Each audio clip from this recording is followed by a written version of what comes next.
अस्सलाम वालेकुम रहमतुल्लाहि व बरकातुहू। नाज़रीन, अपन बघत आहोत आपलं कोकणी न्यूज चॅनल मी आहे आपलं होस्ट विलास सुर्वे। नाज़रीन, आपण as a Janata, as a citizen शासनाला, सरकारला लाखो रुपयाचं टॅक्स भरता।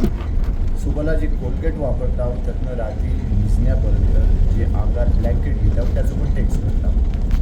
पण किती दुःखदायक बात आहे की शासन आपल्या ह्या बुनियादी ज़रूरत को ख्याल नाही करत। आज आम्ही सफर केलो आपल्या खेळशी मिरजपर्यंत आणि ह्या दरम्यान रस्त्याची जी हालत आहे आणि खास करून कुंभारडी घाटाची जी हालत आहे ती तुम्ही माझ्या स्क्रीनवर बघू शकता की तो रस्तो ऐसो आहे की फक्त बैलगाडी पण चालणार विषय आहे आणि रस्तो खराब असल्यामुळं जास्ती तादादला आदिसात होतात लोकांच्या जीवाचे खेळ होतच होते।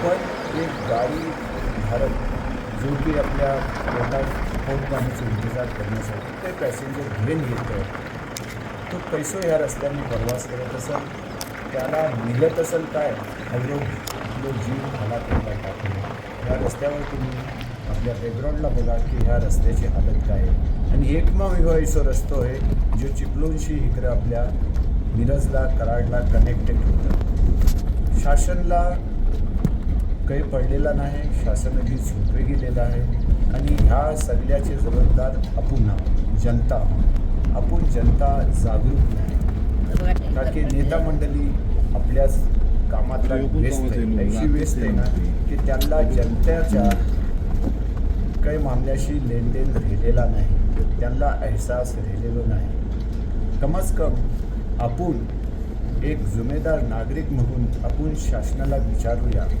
शासनाला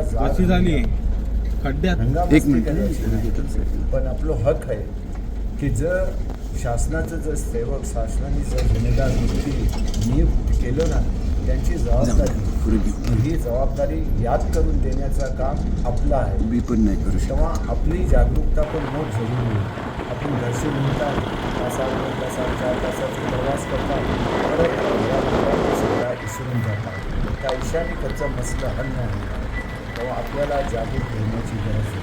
बघत राहा आपलं ह्यो कोकणी न्यूज चॅनल। आपल्याला 3 तक पोहोचायचं आहे।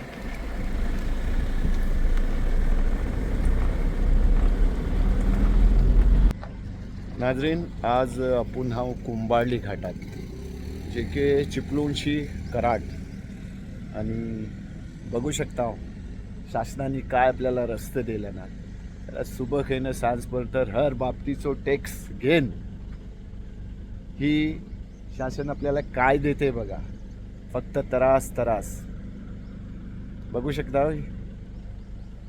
हे बघा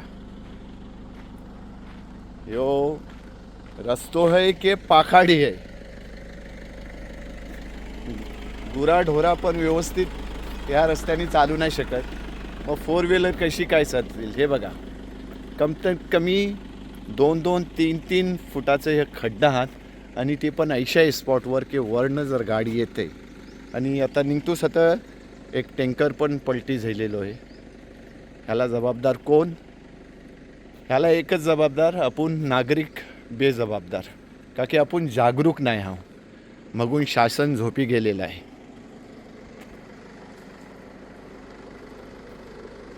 बघत राहा आपलं कोकणी न्यूज चॅनल, लाईक करा, शेअर करा आणि सबस्क्राईब करा।